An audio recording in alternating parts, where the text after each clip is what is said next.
Bueno, hola, hola. ¿Se escucha? Sí. Seguimos entonces. Muchísimas gracias a todos los que están aquí. Vamos entonces con el tercer panel de esta jornada.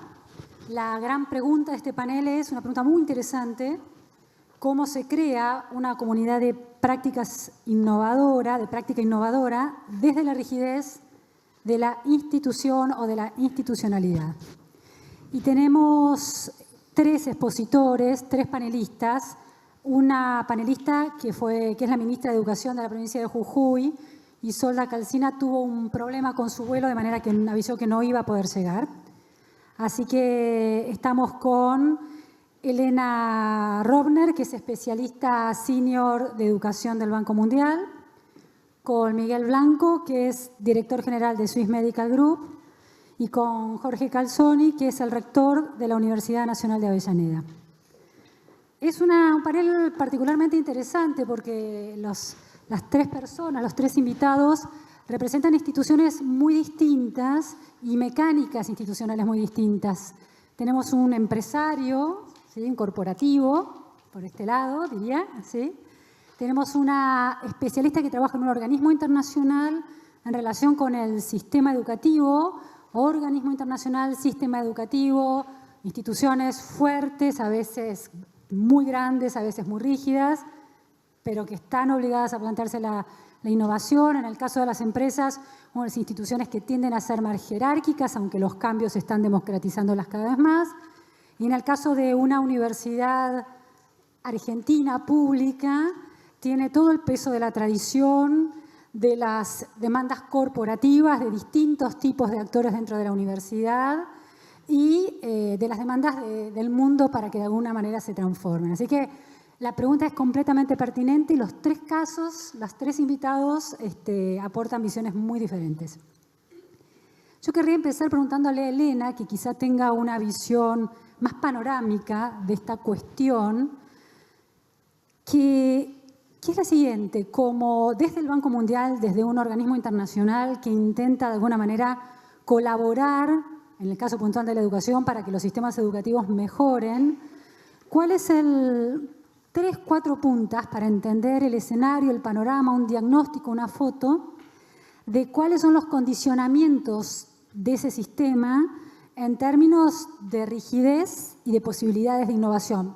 Podemos centrarnos en Argentina, podemos hacer comparaciones con otros sistemas. ¿Está aprendido esto? Sí. Sí, yo diría que hay distintos desafíos según el momento del ciclo en que una innovación intenta insertarse en el sistema educativo por las experiencias que vimos, y por supuesto hay variaciones entre países, pero esto es más o menos común. Primero que todo, el sistema educativo es en sí un sistema generalmente conservador. Es uno de los sistemas de política pública más conservadores en todas partes, inclusive en los países más innovadores, y esto tiene sentido, porque finalmente, pensándolo desde lo más básico, gran parte del sistema educativo son niños y ahí ponemos a los niños. Entonces, la verdad que andar muy loco, innovando sin saber a dónde va el sistema tiende a conservar y a proteger, ¿no? Esto es así. Tiene su parte mala, pero también tiene su parte razonable, digamos, ¿no? Que decir, no, vamos a decirle a los padres de los niños pequeños que vamos a hacer algo completamente distinto de todo lo que conocen. Y no sé, déjame a los nenes quietos. Entonces, esto es un poco razonable. Dicho esto, creo que hay en el ciclo de la innovación hay distintas cosas. Una cuestión es cómo lograr identificar innovaciones, porque las innovaciones generalmente, por el cariz conservador del sistema educativo, no se suelen dar dentro del sistema educativo, hay que mirar afuera. ¿Y cómo hace el sistema educativo para mirar afuera? Y ahí hay distintas estrategias, algunas exitosas. Por ejemplo, qué sé yo, en Perú hay un laboratorio de innovación en el Ministerio de Educación, una institución pequeña que lo que hace es buscar innovaciones costo-efectivas para después meter adentro del sistema educativo. Bueno, es una institución dedicada a eso. Chile tiene una institución parecida.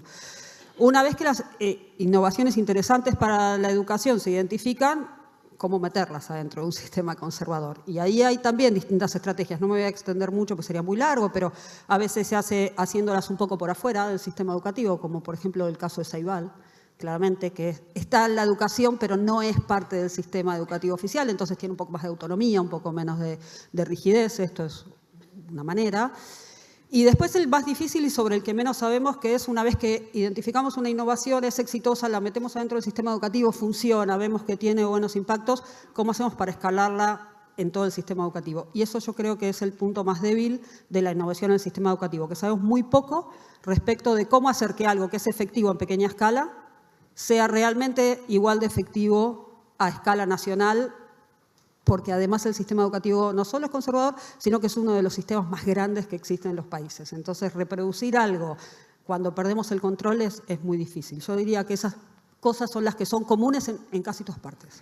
Y Elena, puntualmente en relación al sistema educativo argentino, que hay un consenso de la opinión pública, preciso e impreciso al mismo tiempo, acerca del momento crítico que viene atravesando desde hace décadas, que en lugar de mejorar empeora, de acuerdo con los resultados de distintas evaluaciones, que en lugar de retener a chicos, sobre todo en secundario, los pierde, que no logra revertir ciertas variables. Esa crisis contundente del sistema, ¿por qué no resulta en definitiva una oportunidad para mejorarlo? ¿Por qué no logra construir consensos en la opinión pública que ya que estamos muy mal, hagamos todo distinto? Una idea así bien de shock, ¿no?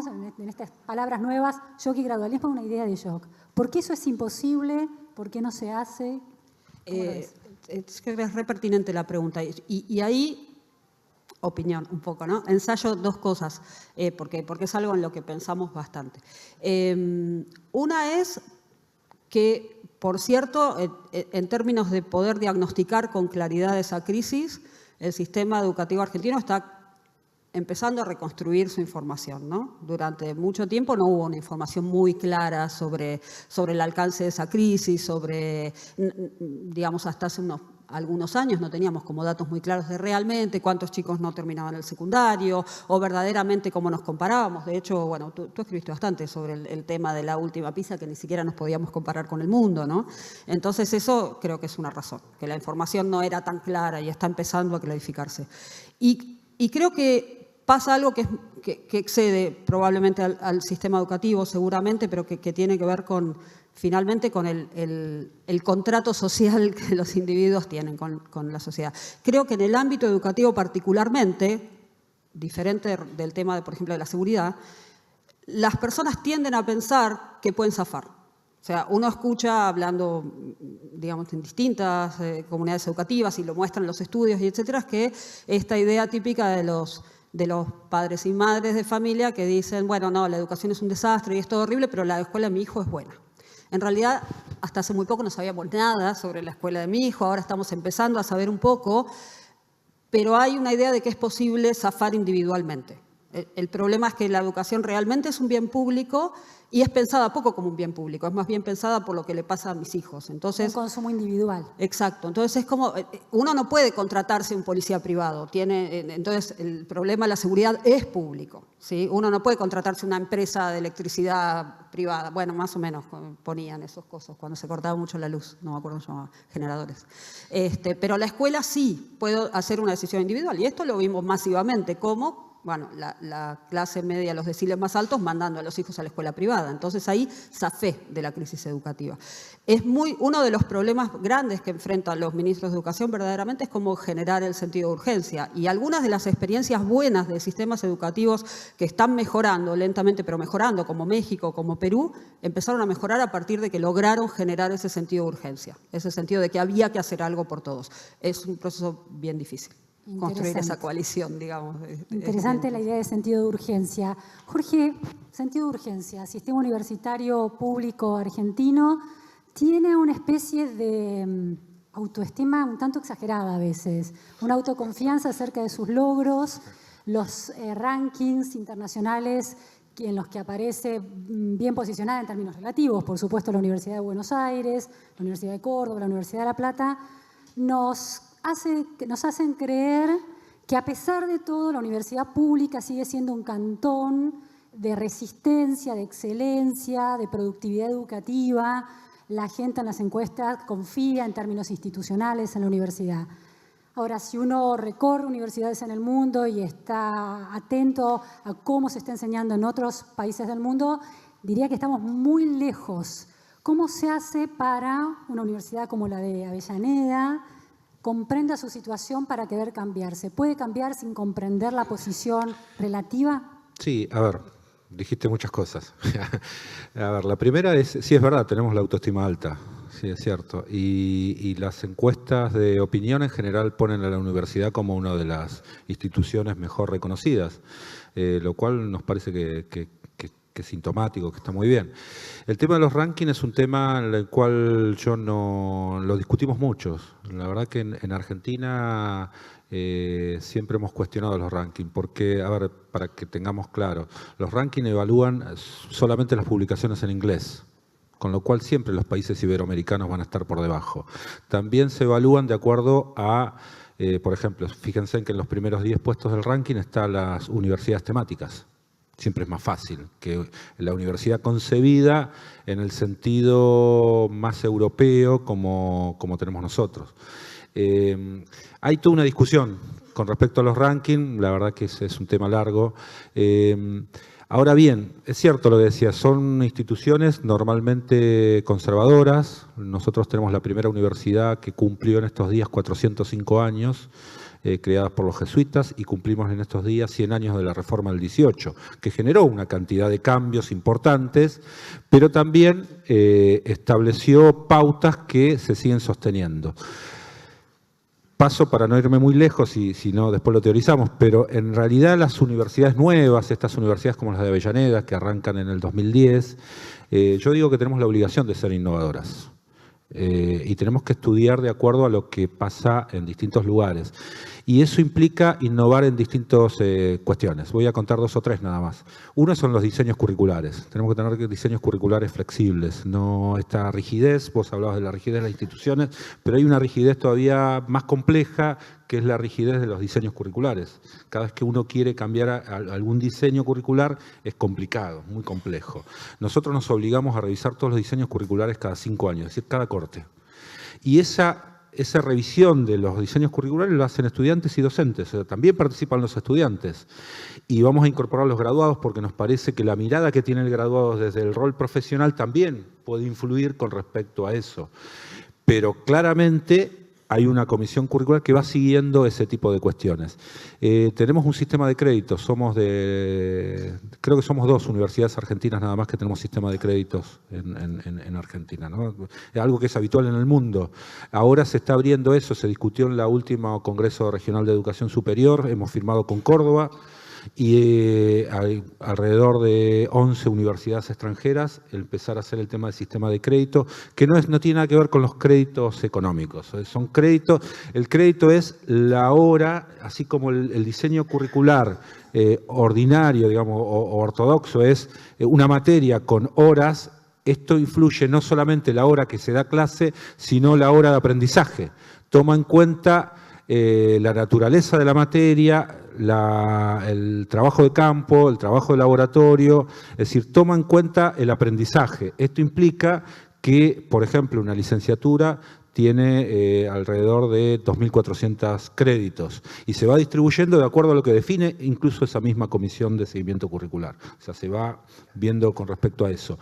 Tiene materias selectivas y optativas. Esto quiere decir que uno puede hacer materias en otra universidad que son optativas, y es una buena experiencia, incluso el intercambio, el tema de internacionalización nos parece que es un tema realmente muy importante, y lo puede hacer electivas también. O sea, y hay un núcleo duro que tiene que ver con la disciplina. También otro concepto, que el concepto de conocimiento del siglo XXI es un conocimiento multidisciplinar, ya dejó de ser la disciplina histórica como la visualizábamos nosotros. Entonces, bueno, ahí desde el diseño curricular hay una cantidad más de cuestiones que son innovativas, pero son innovativas de acuerdo a lo que pasa en Argentina. Tal vez en otros lugares del mundo, como bien decís, esto es normal. El otro tema es incorporar el concepto de extensión universitaria a la currícula. Es decir, todos los trabajos que los chicos desarrollan, incorporarlo. Muchas universidades lo están haciendo ahora. Nosotros lo hicimos desde el primer momento. Hay una asignatura que es transversal a distintas carreras, se mezclan las carreras, que es el trabajo social comunitario. Entonces, una organización de la comunidad, cualquiera, con un docente, por supuesto, en el seguimiento, hacen un trabajo el primer año teórico con una enseñanza de metodología y a partir del segundo año práctico. Es decir, se hace trabajos en terreno. Y queda una producción de eso, queda un producto. ¿Son trabajos en el terreno, son trabajos de investigación? Investigación. O de búsqueda de soluciones concretas ante una problemática o tecnológica o social en un cierto contexto? Pueden ser ambas cosas. En general se mezclan las profesiones y articulamos con lo que nos demanda la propia comunidad. Y la organización puede ser cualquier tipo de organización. Jorge, las universidades públicas argentinas, a partir de la reforma del 18, tienen un gobierno tripartito, ¿no? Que a veces puede... En nuestro caso es son 5 partes. Sí, a ver, ¿cuáles son? Incorporamos, no solamente, tripartito era docentes, estudiantes y no docentes o graduados. Bueno, nosotros incorporamos los no docentes e incorporamos el Consejo Social. Bueno, el Consejo Social hay un representante con voz y voto de la comunidad que lo elige la propia comunidad y que nos tiene que garantizar la pertinencia de lo que enseñamos. Bueno, me parece muy interesante, pero a la vez un país desacostumbrado a construir consensos, debates informados, la posibilidad de escuchar al otro, digamos, enormes desafíos para Argentina. ¿Cómo hace una institución que quiere estar siguiendo el ritmo que la realidad le demanda y el mundo del futuro le demanda, cuando, digamos, esas prácticas de construcción de consensos en órganos tripartitos o quintupartitos se hacen difíciles? Se hace difícil. Nosotros en el Consejo Social es muy interesante. Yo me obligo a rendir cuentas a la comunidad al menos 4 veces por año en distintos lugares, donde lo forman las asociaciones profesionales, los gremios, las ONGs, las sociedades de fomentos, clubes. De hecho, nosotros con la UIA tenemos una carrera que la armamos a partir de una demanda que surge de los propios industriales de Avellaneda. ¿Qué carrera es? Es una carrera que es una licenciatura en gerenciamientos de empresas. Hay muchas pymes y muchas empresas familiares que tienen un tema de gerenciamiento y lo dictamos con gente de la propia UIA. Eso surge de ese Consejo Social. Entonces, esto te garantiza 2 cosas. Primero, pertinencia. Yo siempre digo, cuando tengamos 400 años vaya a saber si podemos hacer lo mismo. Pero la realidad es que en este esquema nosotros tenemos la posibilidad de innovar, como te decía al principio, pero a su vez de generar estos debates. Yo no sé si es estrictamente necesario llegar al consenso. Puede haber disensos también. Lo que tenemos que tener es respeto hacia el consenso y hacia el disenso y tratar de llegar al consenso.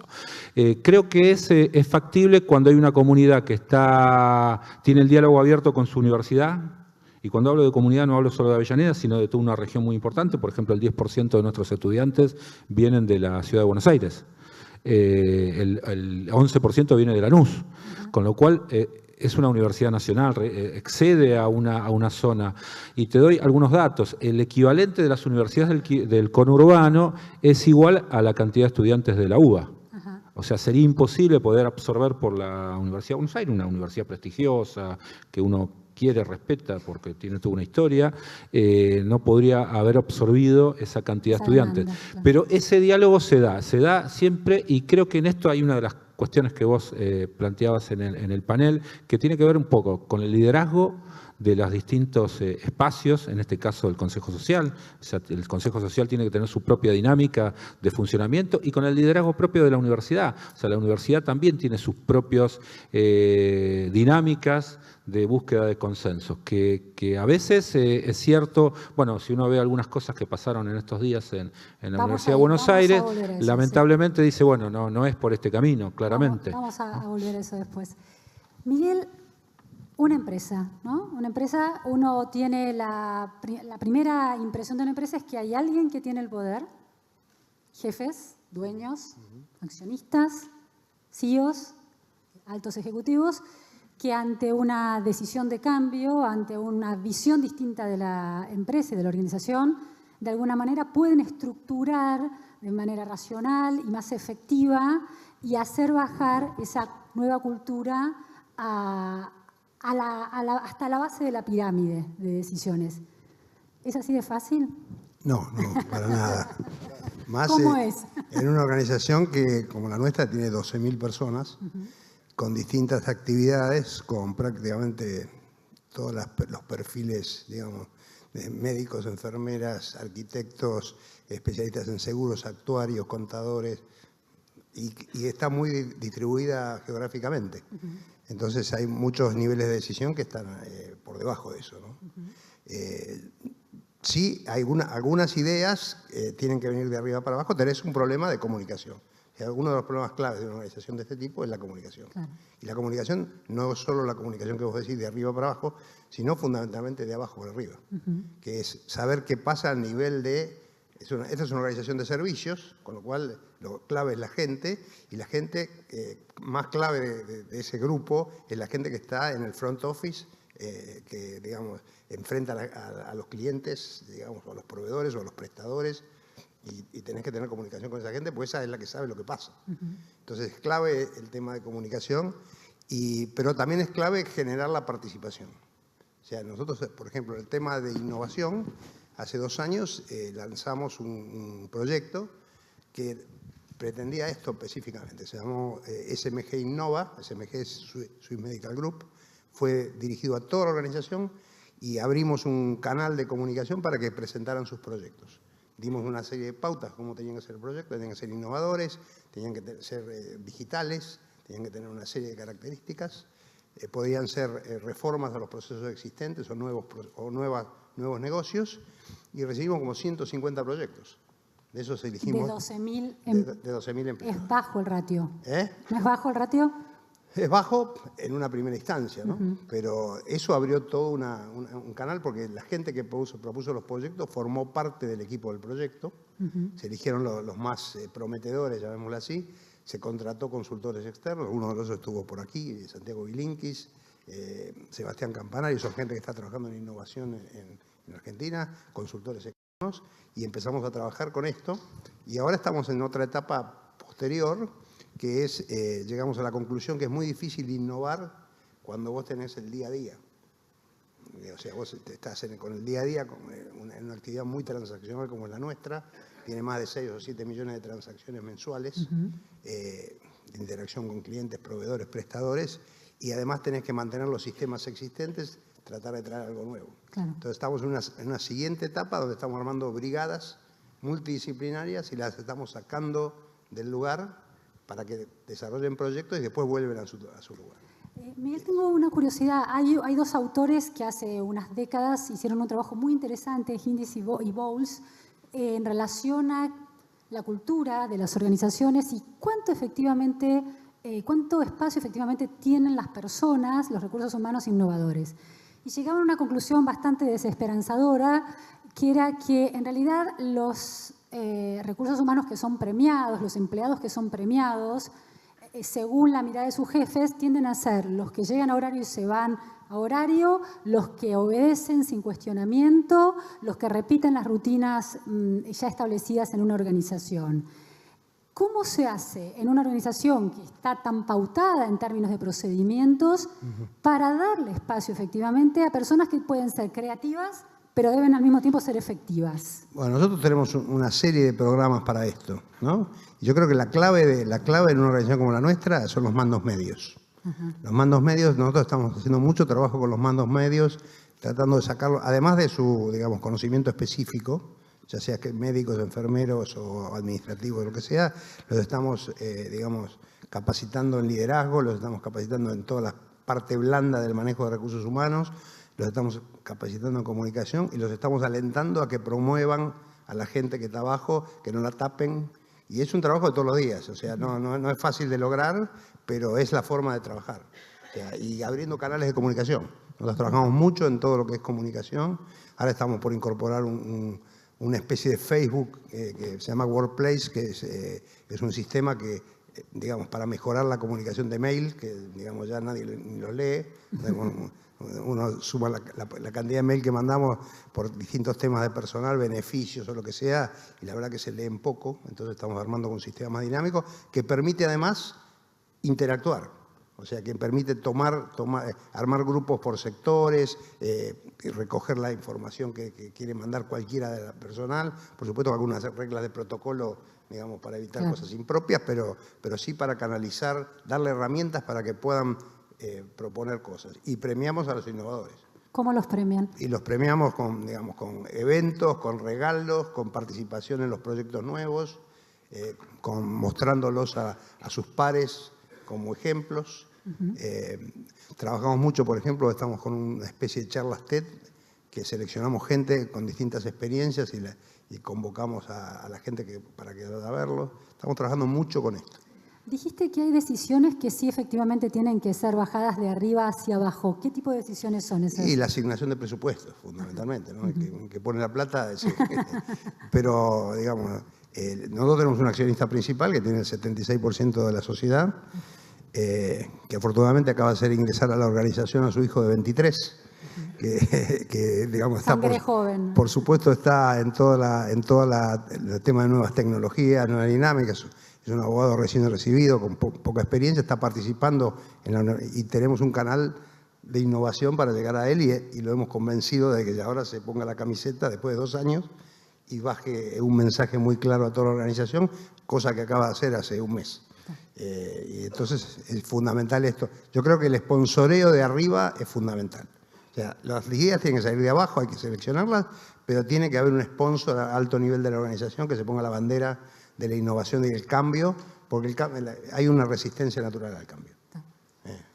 Elena, un sistema educativo o una escuela también tiene un componente jerárquico altísimo, ¿no? No se ha logrado en la Argentina lograr una permeabilidad tal y una delegación de responsabilidades a las escuelas y a los directores de escuela para que efectivamente desplieguen su autonomía.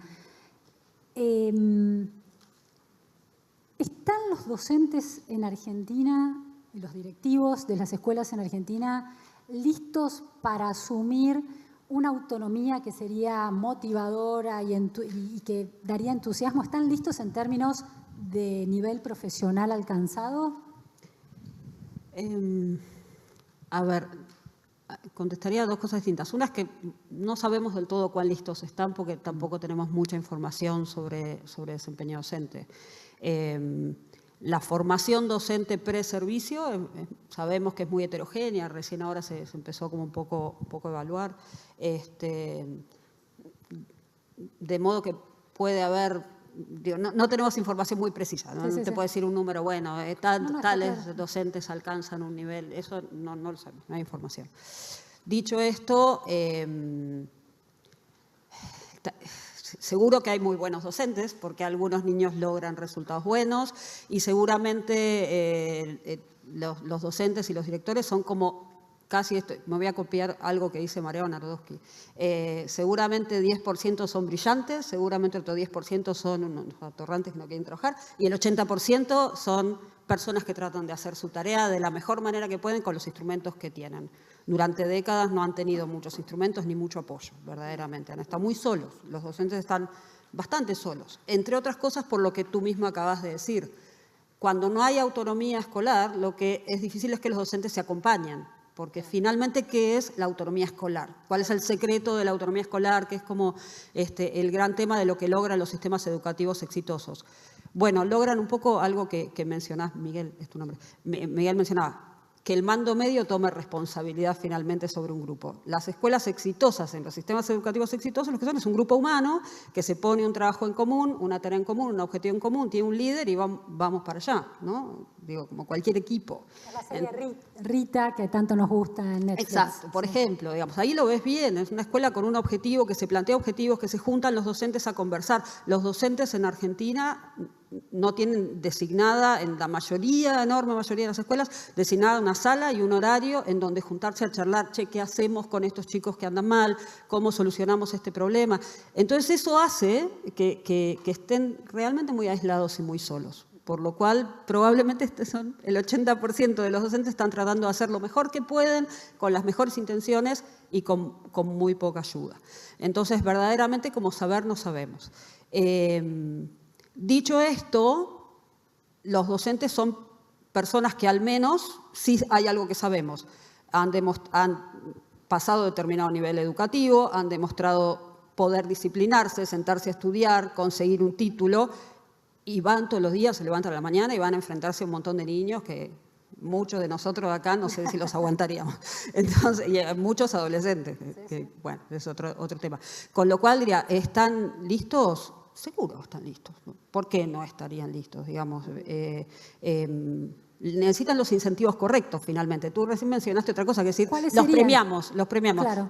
¿Cómo premiamos a los docentes? Si los ¿Salario? docentes, mayormente los docentes, estamos en un sistema en el cual los docentes están mayormente premiados e incentivados por antigüedad.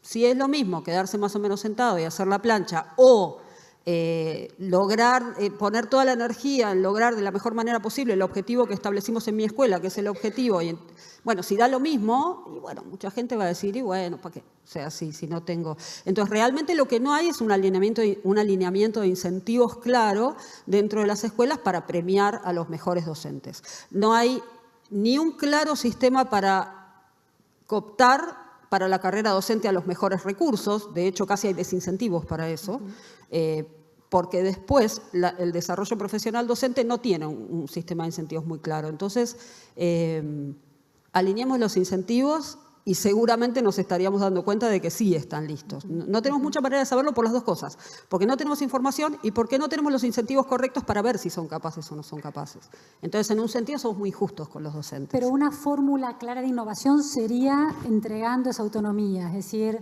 construyendo esa autonomía. Los sistemas educativos exitosos tienen autonomía escolar. Eso es algo que ya sabemos. Cuando hablo tanto de tener información sobre lo que sabemos y no sabemos, el mundo ya nos mostró ciertas cosas que ya sabemos que funcionan. Y ya sabemos que los sistemas exitosos son sistemas en donde cada escuela, y voy a decir algo que no va a sonar lindo, pero lo voy a decir como en un sentido general, cada escuela es una empresa, pero no una empresa en el sentido de una empresa productiva del sector privado, sino que es una empresa en el sentido de personas que se juntan con un objetivo común para hacerlo lo mejor posible. Donde hay autonomía escolar, las personas están motivadas a hacer su trabajo. Si hay orgullo por la tarea, por la responsabilidad, ganas. Claramente. Y por supuesto, con un sistema que además de generar esa autonomía escolar, incentive que el foco de esas empresas, no encuentro otra palabra, pero digo empresa con el sentido de emprendimiento, que esos emprendimientos aventura común. Y que tengan un foco en el aprendizaje, claramente. Esto sí es lo que tiene que hacer el sistema general, porque todos podrían enfocarse en jugar bien al fútbol, digamos. Y en realidad la escuela no tiene el objetivo de que los chicos jueguen bien al fútbol. Ahí tengo la siguiente pregunta. En un sistema tan jerárquico, tan grande, tan horizontal en su expansión, tan vertical en su jerarquía, una vez que se le entrega la autonomía a los mandos medios o a las bases, ¿cómo se garantiza que ese poder de innovación que la autonomía lleva, pero que va a empezar a ser diferente, porque en una escuela un equipo puede ser mucho más proactivo que en otro, no genere inequidad educativa? Bueno, ahí también hay un tema importante de dos cosas. Digo, en términos comparativos de escuela a escuela, ¿no? Está muy bien, está muy bien. Ahí hay un importante en términos de evaluaciones y de incentivos, ¿no? De hecho, uno de los errores comunes o de los errores que se han visto en el tema de las innovaciones educativas es como un poco pasar de alto el tema de la equidad, ¿no? Claro. Es decir, bueno, se introducen determinadas innovaciones y hay algunas escuelas que están desde el principio mejor preparadas que otras porque funcionan mejor. Así es la vida. O porque tiene estudiantes mejor, sí, con mejor o porque capital están cultural. en zonas más favorables, o porque, bueno, tiene un director que es más pilas y logra hacer mejor las cosas. Entonces, la innovación es especialmente productiva para aquellos que ya eran buenos, de todas maneras. Esto lo vemos mucho. Con innovación tecnológica se ve mucho. Claro. Y pasar por alto eso es un problema. Entonces, ahí hay dos claves. Uno es el foco. El foco es que el sistema educativo, y esto no es decisión de cada escuela, esto tiene que ser decisión del sistema educativo, apoyado y legitimado por la sociedad, tiene que estar enfocado en la mejora de aprendizajes, claro. en que los niños tienen que aprender cosas, digamos, no necesariamente un currículum muy estricto, pero sí esta idea de que hay objetivos de aprendizaje y que el objetivo del sistema educativo es que los niños estén en las aulas y que salgan aprendiendo más de lo que sabrían si no estuvieran en las aulas. Eso es una decisión que no es de cada escuela. Y tres cosas, te diría. El foco en aprendizajes. El segundo, monitorear y evaluar eso, porque si no, no sabemos lo que está pasando en cada una de las escuelas. Y evaluar no quiere decir necesariamente la evaluación estandarizada que tiene que estar, sino la autoevaluación institucional y las evaluaciones formativas y todas las instancias de evaluación constante que tiene que tener el sistema, más la prueba estandarizada, que es lo que nos permite saber en un nivel macro. Y tercero, el sistema de incentivos. Justamente el sistema de incentivos muchas veces, en los sistemas que existe, por ejemplo, ranking por escuela y etcétera, son incentivos progresivos, verdaderamente. Las escuelas que peor performan son a las que se les dan más recursos, más programas, no premiar al mejor, porque el mejor ya está premiado. Claro, discriminación positiva. Entonces esas serían las claves, tener como objetivos claros, evaluarlos e incentivar para que mejoren los que están más abajo. Me dan ganas de empezar ya, Elena, te digo. Jorge... Tenemos una escuela. ¿Cómo? Tenemos una escuela también, si te parece, tenemos una escuela. Sí. ¿Me permitís un minutito? Sí, por favor. Una escuela que está en Villa Azul. Es en el límite entre Avellaneda y Quilmes, una escuela de una zona muy vulnerable, y estamos intentando hacer una experiencia. La escuela depende de la universidad, con lo cual estoy fuera del sistema, digamos, formal de escuela secundaria. La escuela es por proyecto. O sea, nosotros formamos ahí un maestro mayor de obra. Y después hay proyectos transversales. Estamos eliminando las cátedras. Hay áreas de conocimiento y hay áreas de participación. Y hay un gobierno estudiantil que trabaja en la resolución de muchos de los conflictos que aparecen en este lugar. Y la verdad que es una experiencia que en unos años vamos a poder decir si fue o no exitosa. La verdad que no me atrevo a decirlo ahora. Logramos en una primera instancia escolarizar a muchos chicos que no estaban escolarizados, que estaban fuera del sistema. Esos chicos no iban al colegio. Y lo primero es establecer un lazo afectivo con los chicos. Creo que ahí hay una de las claves. El otro tema es poder medir, yo comparto, ¿no? Hay que poder medir qué es lo que pasa y poder corregir. Y también comparto que los premios no deben ser para profundizar las diferencias, sino para achicarlas, ¿no? Eso creo que también está. Pero te quería contar esto porque me parece muy interesante y la sensación que tengo es que tal vez a los adultos nos cuesta más que a los pibes. Los pibes cuando entran en estos esquemas, y hay muchas experiencias en el mundo de este tipo, ¿no? Finlandia tiene experiencias muy fuertes con esto, pero hay que también decir una cosa. Finlandia destina el 12% de su presupuesto a la educación y Argentina muchísimo menos. Jorge, esa escuela que estás describiendo, en esa escuela los directivos tienen la posibilidad de elegir a los maestros, a los docentes que contratan y de despedirlos eventualmente si no están rindiendo de acuerdo con lo que la escuela espera. Nosotros lo trabajamos con el mismo criterio que la universidad. Ingreso por concurso y después hay una carrera académica. O sea, la carrera académica implica una evaluación propia, una evaluación de los propios chicos y una evaluación de los directivos de las escuelas. Esto implica que si todo funciona, camina bien. La carrera académica, ante 2 evaluaciones malas, ¿por qué los chicos tienen que seguir con un docente que no está en condiciones? Pero esto es todo un proceso, no es que no depende de la voluntad o de la decisión, porque si no también se cae en el riesgo sería arbitrario, claro. de la arbitrariedad. Jorge, me pareció muy interesante esta idea que planteabas de que en ese órgano colectivo de decisión hay una mirada hacia las necesidades de la comunidad. Es decir, que en tu caso, para responder acerca de los procesos de innovación de la universidad, no nos hablaste de tecnología, de inclusión de tecnología, sino que nos hablaste de abrir la ventana de la universidad hacia la afuera de la universidad, ver qué pasa y en esa conexión se produce una innovación. ¿Cómo funciona eso? Nosotros lo llamamos a eso diálogo de saberes, porque uno aprende. Mira, en el último Congreso Regional de Educación Superior se habló mucho de tema de interculturalidad, algo que en Argentina por ahí no se habla mucho y que es muy fuerte. En el ejemplo de las enfermerías, en muchos países, en las Amazonas, hay todo un aprendizaje de una enfermería que es distinta a la que nosotros conocemos, me meto un tema que él debe saber más que yo, y que la verdad que uno podría aprender de ellos. Y a veces en el proceso de globalizar el conocimiento, a todos le queremos pensar que es lo mejor. Por eso el tema de las pruebas y de los rankings, yo le pongo siempre un signo de sospecha.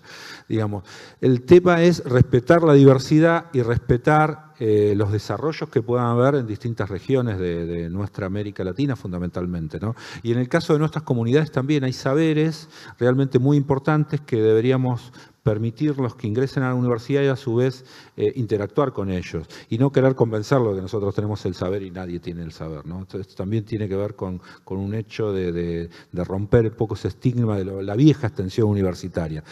Ese proceso de ida y vuelta realmente es muy rico. Eso es una innovación tan fuerte. Después, por supuesto, hay innovaciones tecnológicas, porque yo te podría decir, una innovación es enseñarle, no sé, software a la tercera edad. La verdad que no. Digamos, eso es otra cosa. Digamos. Me parece que las tecnologías ya están incorporadas, en los chicos están incorporados. Nosotros, por ejemplo, un dato que no sé si por ahí ella lo debe saber mejor que yo, pero nosotros hicimos todo un trabajo con las escuelas secundarias con respecto a enseñanza de matemáticas, física y química. Y vienen mucho mejor los chicos con el tema de matemáticas, por ejemplo. Pero sin embargo, notamos que hay una seria deficiencia en comprensión oral y escrita. Y que no tiene que ver solo con los docentes, tiene que ver, o con nosotros como docentes, tiene que ver con las tecnologías, cómo se comunican los pibes, cómo escriben, con una cantidad de situaciones que hay que revisar, ¿no? Y ahora se introducen nuevos cambios, o el tema de la perspectiva de género, que no estaba, y hoy aparece como una novedad dentro de, incluso en el discurso. Tengo una pregunta, ¿cuántas docentes titulares mujeres hay en la universidad? Tenemos mayoría de mujeres, sí. Y más en la gestión también tengo más secretarias que secretarios. ¿Cuántos rectores mujeres No, había? hay mucho más rectores. Ahí está, hay 7 rectoras y 40 y 39, sí, 39 rectores. Este año estuve en Salamanca en el Congreso Universia en Santander, y era muy impresionante ver la poca cantidad de mujeres, Muy pocas. 3 mujeres rectoras en Sí, 700 sí. rectores. Eso es un tema, un agujero negro de la innovación del mundo universitario hispanoamericano. Sí. ¿Se plantean alguna acción puntualmente? Sí, de hecho, bueno, hay un proceso de cambio muy lento, porque también depende de las instituciones. Nosotros, por ejemplo, la mayoría de las universidades están estableciendo listas con paridad de género, ¿no? Lo que todavía no se ve reflejado, y es cierto lo que planteás, en el tema de los rectores. Hay una enorme mayoría de hombres en este sentido, pero bueno, las gestiones van cambiando, digamos, lo que yo puedo decidir cambia eso. Y ahí me interesa un tema particular, que es una especie, hoy lo señalaba Juan en la apertura del Congreso, una defensa corporativa del mundo universitario argentino en relación de las tradiciones adquiridas, de los beneficios, de ciertas prebendas. ¿No es una traba importante para la innovación dentro de la universidad ese lazo corporativo y además masculino, no? Depende cómo lo veas. Hay la otra vez un analista político. Claro, un analista político me decía la otra vez, eso que ustedes tienen del cogobierno tan raro, la verdad que es muy democrático y está bueno, me dice, porque en realidad también lo ve, la sociedad lo ve de esa manera. En algunos casos está visto corporativamente. La sociedad lo ve con bastante preocupación a veces. No sé, digo, a veces otros lo ven corporativo. Mira, si uno compara con otros lugares del mundo, el sistema argentino tiene un sistema que realmente funciona en base a consensos. Nosotros tenemos distintas miradas políticas, los rectores, y sin embargo hay un sistema que de alguna manera funciona bastante armónicamente. Y a su vez hay otro fenómeno. El sistema argentino tiene el SIN, que son los rectores de las públicas, y el CRUP, que son los rectores de las privadas. Y la verdad que tenemos una excelente relación. Y en todos los documentos que presentamos a las CRES fuimos con una posición idéntica. Pero quizás eso sea un problema porque no están viendo los puntos negros de esa. No, al contrario, yo creo, ¿sabes qué? No, creo que somos, si hay algo, en realidad somos muy autocríticos, porque si vos vas a los congresos nuestros y esas cosas, vas a que nos cuestionamos todo el tiempo. La universidad tiene la historia del pensamiento crítico que yo creo que es bueno. Aparece corporativo, como aparece hacia otras figuras, porque es difícil de penetrar ante algunas amenazas que percibe el sistema. Digamos, esto es así. Si lo decís desde ese punto de vista, puede ser. Ahora, me parece que el sistema se va dando sus propias cuestiones. Un ejemplo, cuando aparece el organismo de acreditación y evaluación argentino, la CONIAU, en la década del 90 fue severamente cuestionado. Hoy nadie lo cuestiona. Hoy nadie lo cuestiona. No cuestionamientos sobre la composición política de la CONIAU. No, está bien, pero digo, nadie cuestiona que haya una evaluación. O sea, nadie cuestiona. No, pero la transparencia de esa evaluación está cada vez más en duda. No sé, mirá, ahí, por ejemplo, nosotros nos pusimos por estatuto que cada 5 o 6 años vamos a someternos a evaluaciones externas. Y lo tenemos por estatuto, y la mayoría de las universidades, tal vez, en este caso sí, las universidades con más años tengan alguna resistencia a este tipo de cuestiones. Miguel, ¿cuánto tiene que escuchar una organización a la afuera? En este caso, a los clientes, al mercado. Es decir, ¿la visión del cambio está primero dentro de la organización o el afuera está diciéndole algo y hay que escucharlo? Viste el punto que iba a tomar de lo que él mencionaba, porque si no lo preguntabas, te lo iba a decir, nosotros tomamos, cuando empezamos con este proyecto y empezamos a trabajar con metodologías ágiles, que están hoy digamos, en boga, Ágil, Lean y otras, Design Thinking, hicimos una primera prueba piloto para una aplicación que digamos, era para afiliados a nuestra unidad de medicina prepaga, y convocamos a clientes. A partir de esa experiencia, tomamos la decisión de que nunca vamos a desarrollar nada sin tener al cliente sentado el primer día y el último día, a evaluar lo que hicimos. Y así es, esto es así con prestadores, es así con proveedores. Todo lo que estamos desarrollando ahora de innovación tiene sentado el primer día en la definición del problema o de lo que se va a hacer a la contraparte externa. Clave hacerlo, porque en esa primera experiencia nosotros teníamos una visión de lo que queríamos hacer y el cliente nos la cambió totalmente. Porque lo que nosotros entendíamos como problema no era el problema que él veía, era totalmente distinto. Entonces, a partir de ahí, estamos incorporando al cliente o al prestador, la contraparte que se trate, en todos nuestros desarrollos. Es fundamental. Ahora, las demandas de los clientes a veces suceden sobre lo conocido, sobre los problemas presentes, pero no pueden adivinar las necesidades del futuro. Quiero decir, si se sentaba un cliente con Steve Jobs hace unos años, difícilmente se imaginara ese consumidor que era posible tener una tableta chiquitita que la usas todo el tiempo en tu casa y de la que no te podés despegar ni siquiera a la noche. Sí. Me pasa. Y el cliente no lo hubiera nunca planteado. Si fue una visión de alguien dentro de una organización quien le propuso una necesidad a unos consumidores que no tenían. Sí. ¿Atarse demasiado a la mirada de la afuera no puede condicionar la innovación de la organización? Nosotros lo que estamos haciendo es permanentemente viajar a ver qué está pasando en otros lados. O sea, y digamos, por ejemplo, para tomar un ejemplo, cuando empezamos con este proyecto, yo agarré a mi director comercial, a mi director médico, a mi gerente de sistemas, y nos fuimos a la costa oeste a ver una prepaga enorme que se llama Kaiser Permanente, que tiene además sanatorios, una muy parecida a la nuestra, tiene la parte financiadora y la parte de atención prestacional, a ver qué estaba pasando. Visitamos Apple, visitamos Microsoft, visitamos Apple, para que te des una idea, tiene 42.000 aplicaciones de salud en su store. ¿No? Y bueno, y eso es lo que viene. Entonces, por supuesto que no todo es aplicable inmediatamente, pero tenemos una clara idea y de ahí en adelante empezamos a ver todas las ofertas que hay. Israel es un lugar donde estamos por ir ahora también, porque está trabajando mucho en este tema. Hay que estar alerta a lo que está pasando, porque hay una premisa que está muy en boga en el ambiente empresario, es a cada actividad le llega su Uber. ¿No? Entonces hay que estar preparado a ser el primero, hay que anticiparse a esa posibilidad. Y hoy ya está, nosotros estamos lanzando ahora una aplicación de telemedicina en la próxima quincena, una aplicación muy sólida que integra esto a la historia clínica digital del paciente, se graba el video de la consulta y te permite, digamos, conectar directamente con la orden de imágenes o la orden de laboratorio, consultarla. En Estados Unidos esto ya está hace rato, pero por ejemplo cubre un 25% de las consultas. Y en comunidades rurales hay siempre, acá vamos al tema de la currícula de la enfermera, que es mucho más completa que la que tenemos acá, hay siempre una enfermera, o sea, al lado del paciente. El médico está del otro lado, pero está la enfermera al lado del paciente, y la enfermera hace mucho de las cosas que acá hace el médico, por ejemplo. Acá se está desarrollando eso, porque ya hay una licenciatura en enfermería, nosotros acabamos de implementar, nos falta un sanatorio nada más para tener toda la organización hecha, lo que llamamos el vertical de salud, que es un sistema por el cual salimos de los papeles en toda la parte médica. Ya teníamos todo informatizada, la parte administrativa de un sanatorio, ahora estamos con toda la parte médica, ya empezamos hace 2 años, y esto es un salto impresionante.